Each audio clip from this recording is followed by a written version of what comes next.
ভাই আজকে এখানে কাজ করছি, রিংটোনে কাজ করছি। রিংটোনে কাজ করছি। আর আজকে হাত কেটে গেছে, এই যে দেখছেন না। আর আমার ওই দেখতেছেন চলে পাইস কি সুন্দর কাট বললাম। আজকে আপনাদের ভিডিও দিতে হবে তো, এই জন্য ভিডিও করছি।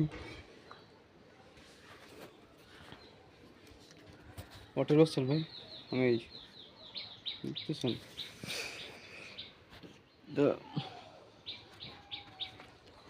ঘর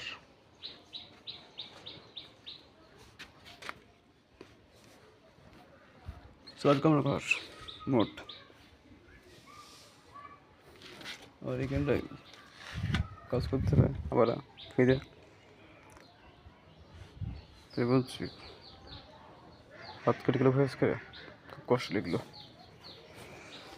আমি খুব কষ্ট পেলাম সেটা, আপনারা সেটা কমেন্ট করেন না। ভালো যদি বাসেন তাহলে ভাইরাল হওয়া যায়, সত্যি বলছি, সেটা করবেন। না করলে আমি তো ভাইরাল হতে পারছি না ভাই, সেটা দিয়ে দেন, বুঝছেন।